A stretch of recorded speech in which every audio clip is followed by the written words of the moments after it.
Welcome to Total Retail Talks, your podcast channel for retail knowledge. Hello, and welcome to this episode of Total Retail Talks. I'm Joe Keenan, the editor-in-chief of Total Retail, and I'm pleased to be welcomed on today's show by Charlie Beer. Charlie is the Chief Operating Officer at Naturepedic, and we're going to talk about that brand's retail expansion. I talk a little bit about its opportunities that is coming up for the business and kind of the wellness-driven product category. So, Charlie, it's a pleasure to talk with you, and thanks for joining me today. Thank you very much for having me. Really a pleasure. So to get us started, tell our audience a little bit about Naturepedic. I think most probably are familiar with the brand, but for those that are not yet aware of what you do, tell us a little bit about the company. Sure. So Naturepedic, actually, I'll just tell you the story. This was born when our founder, Barry, he went to go buy a crib mattress for his first grandson. Barry is a longtime environmental engineer, longtime advocate here in Northeast Ohio for tons of environmental causes. And naturally, he went to go look at what was available in crib mattresses. And to say the least, he didn't like what he saw. The industrial foam, the vinyl, phthalates, the chemical flame retardants, all those scary things. He came home and said, there's no way I'm putting my grandchild on one of those. So, and this is a little over 20 years ago at this point, he and his two sons, Jeff and Jason, they set out to make a better crib mattress using better materials like organic cotton.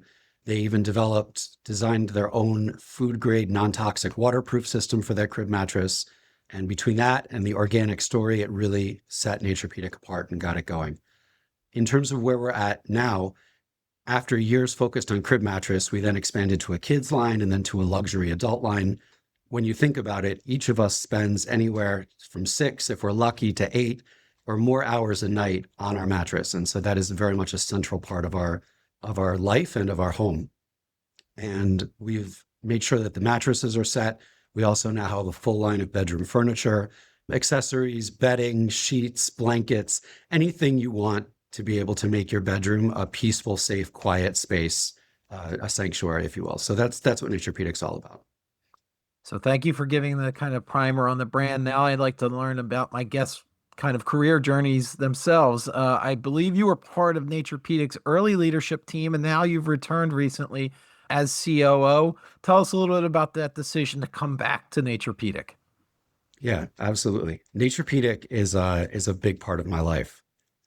When I first joined, it was, like I mentioned, Barry, Jeff, and Jason, his two sons, along with, I think, Barry's sister-in-law and me at one conference table.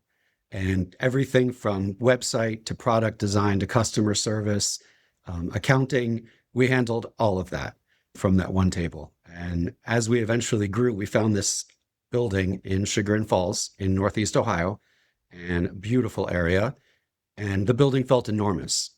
And we thought this is going to be bigger than we ever could imagine, and we're going to end up renting space out. Really built the brand into something pretty mainstream at that point. I ended up stepping away for a period, got some experience in systems and finance and scaling operations, things that have kind of helped me become the leader that I am today. But meanwhile, during that time, Naturepedic kept growing, and to the point where now not only do we outgrow that facility in Chagrin Falls that we first set our eyes on, but we're operating out of 4 additional buildings at this point, got additional investment to be able to help us scale further. And the timing was just right for me to come back and kind of help us get to the next phase. Also, I've been friends with Jeff and Jason and our Chief Growth Officer, Aaron Schultz, all along. And Aaron is a very, very hard guy to say no to. So I'm back. And helping to take it to that next phase, the business to that, which we're going to talk about kind of what's to come from Naturepedic. As you've noted, Charlie, Naturepedic really has built its brand around these non-toxic organic sleep products. With that in mind, how are you thinking about scaling operations and continuing the growth path that you've been on while staying true to that core mission? The last thing you just said is the most important part. Our brand from day one has been built on better materials, better quality, a better process. And that starts with how we manufacture from the very beginning. I don't know if many listeners know this, but a large part of our workforce is from a local Amish community. And as a general rule, obviously individuals are individuals, but as a general rule, in that community, there is a deep pride in their craftsmanship. Every mattress that we make is hand sewn or hand finished by someone who is really taking the time and truly cares about that product. So when we're talking about scaling, it's not to change any of that. Really, my job is to make sure that we have the right raw materials, which is a challenge to be able to get things that meet our specifications. And there are very few suppliers in the world that will get us the things that we need to meet our organic standards and our quality. But I want to make sure that we have those and all the tools in place for those guys to be able to make what they make. So really, to say it more succinctly, growth is not about efficiency or cutting back. It's about getting the pieces in place to keep doing what we do. Yeah. The scaling without sacrificing quality and that craftsmanship that you talked about. Another kind of key development for the brand is your expansion into physical retail, particularly corporate-owned retail. I believe Naturepedic is planning to open up to 10 new stores this year. Tell us a little bit about that decision and why now is the right time and why physical retail is the right channel for Naturepedic. Yeah, sure. And we actually currently already have 18 corporate stores around the country, and we're obviously planning on expanding that. And the driver behind that is that corporate stores really give us the ability to fully communicate what we stand for. Get to tell the story about our materials, our certifications, how our products are made. We've worked with lots of wholesale partners and built some great relationships over the years, but our story is nuanced. And it's not always easy to convey that in a traditional retail environment. And what we found is that we've got our own stores that can really bring our story and our experience, help build brand awareness locally, which ultimately ends up benefiting those stores and benefits us, but it also benefits all of our other partners in the broader market. So it's really being able to give over that story to our customers and that experience. With those stores, are there particular geographic markets you're targeting? Where are you now in terms of those corporate-owned stores, and where are you growing into? Yeah, and I mean, we have a range of stores. We started off, we're in Northeast Ohio, so we have a local store here. We've got stores along the coasts. And really, originally, we aimed for those areas that had more of a natural organic tendency among the consumer base. The areas that we're looking to expand into is further into Southern California. We've got a couple areas in South Florida that we're actually very close to opening in Miami and in Naples. We're also looking more in the Midwest, St. Louis and Detroit, and in the Philadelphia area as well. We've got a whole bunch of things that we're looking at simultaneously and trying to put them in order of greatest effect and doing this in the right stages. And I imagine this next question aligns with your answer to that in terms of where your stores are going to be located. But maybe can you talk, Charlie, and just to kind of more of a high level on the role that stores are going to play in Naturepedic's overall growth strategy? Yeah, stores are absolutely central to what we're trying to do in our strategy. Our entire growth has been around getting people excited and creating passionate advocates, people who really believe in our mission. And there's just no substitute for that in-store experience, getting to hear the story from a knowledgeable associate, getting to see and feel the product in person. That's in general. And then in specific, many of our mattresses, particularly our most popular EOS or EOS mattresses that are luxury adult mattresses, are fully customizable. And what that means is that at the bottom of the mattress, at the foot of the bed, there's actually a zipper, and you can unzip the top of the mattress and replace the layers on each side of the bed as you or your partner want to. So you might decide that you like a firmer side. Your partner might like something softer. So we can swap out those layers of either latex or coils to customize the fit to exactly what you and your partner want. And not only that, but down the road, you can actually switch it back out without having to replace the entire bed. Anyway, the bottom line is it's so customizable. There are so many different combinations that outside of a store experience, a person is really guessing. If you're actually in the store and the associate can say, let's try an ultra soft layer over a medium layer, and you find exactly what makes your heart sing, then that's how you know you've got the right mattress. And that's just going to help customer satisfaction with the purchase when they get home. Yeah, that tactical experience, it's hard to replicate, right? Online. You need to come in and touch and feel the product, particularly in your product category. So it makes a lot of sense there. You alluded to the fact you've established these really strong wholesale partnerships, and I believe wholesale It's projected to grow about 50% this year for Naturepedic's business.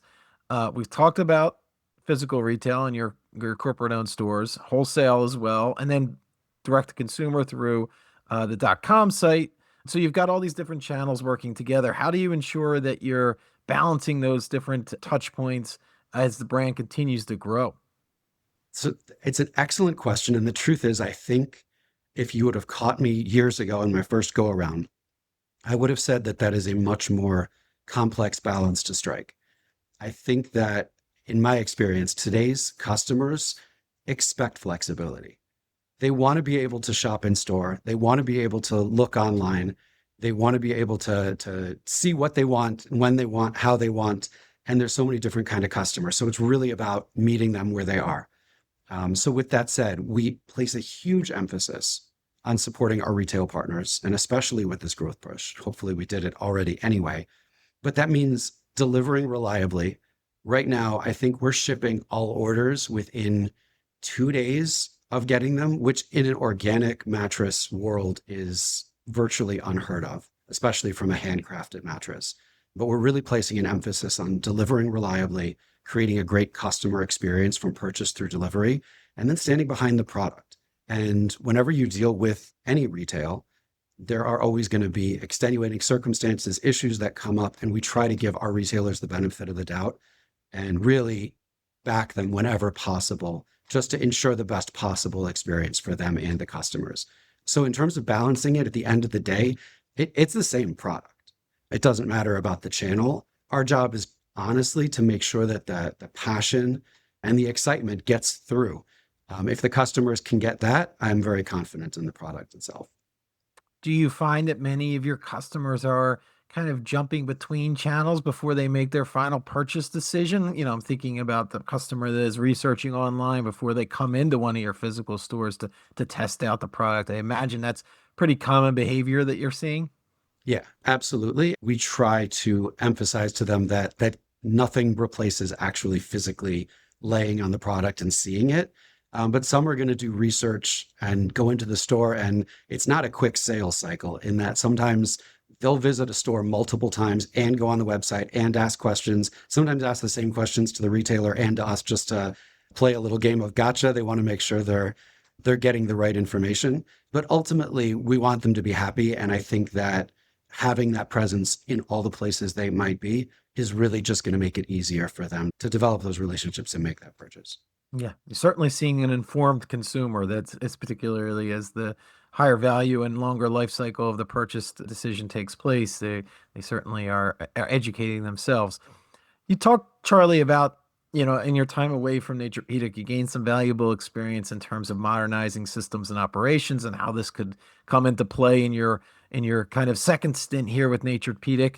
Tell me a little bit in your you believe can be the opportunities and or maybe there's some challenges in the mix as well. I'm sure there are as you continue to seek in upgrading the business for that next phase of growth that you've talked about. We already have some really great systems. So we're coming from a pretty strong place. In my time away, I actually ended up doing a lot of data analytics and a lot of ERP type work. And so our system right now that we use, just from a technology standpoint, is we use NetSuite ERP. That's our primary. And everything runs through NetSuite. And so over the years, I've gained a lot of experience programming it, and NetSuite is endlessly pliable if you know what you're doing to get it to do what you want for it.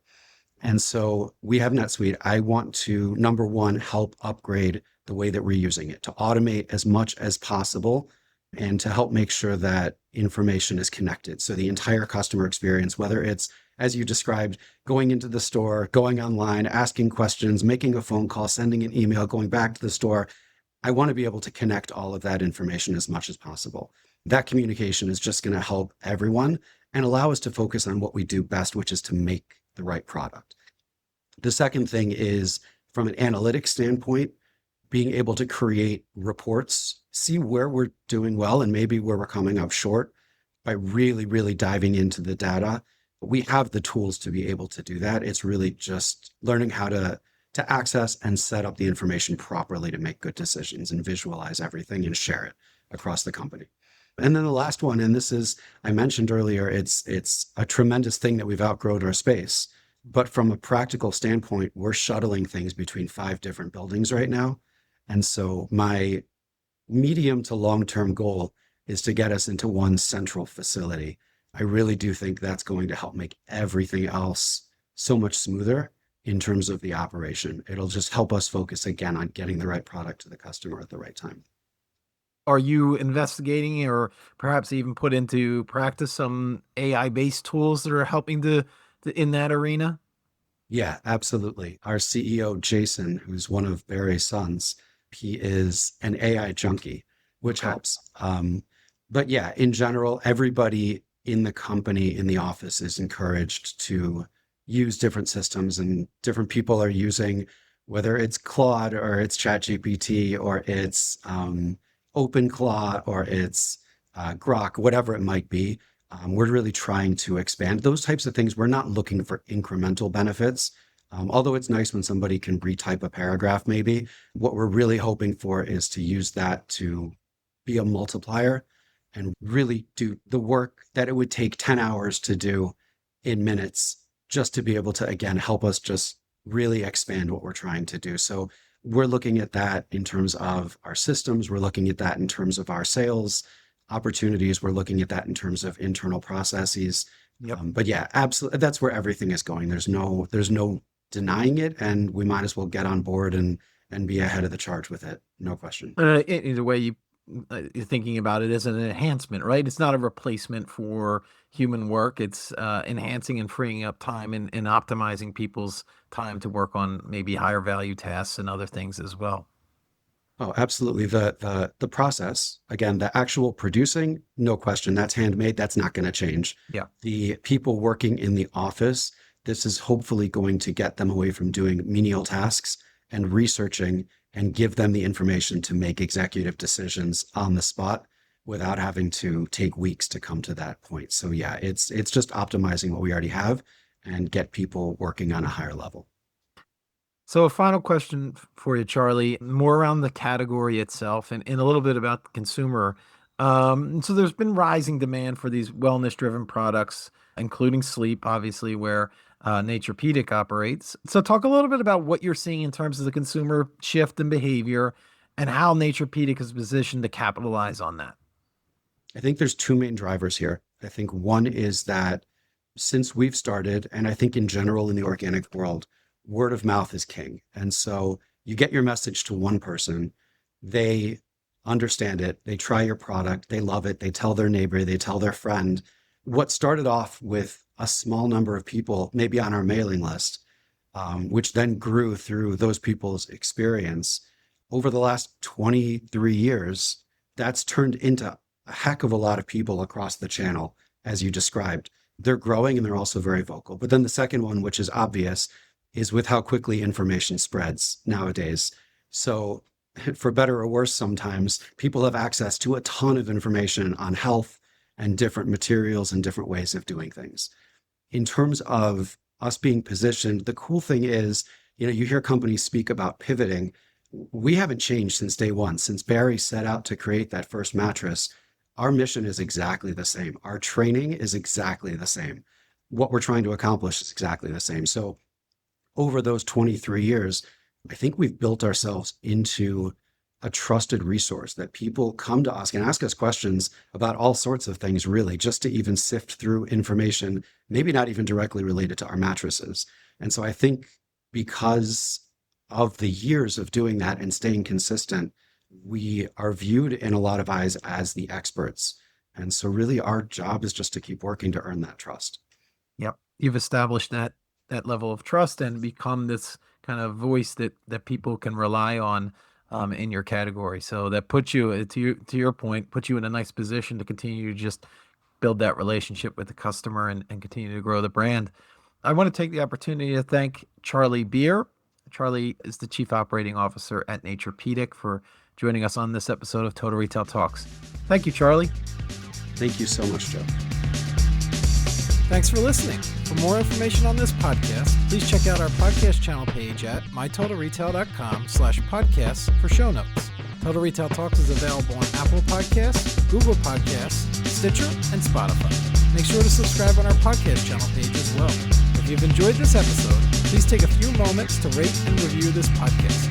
Thanks, and until next time, this has been Total Retail Talks.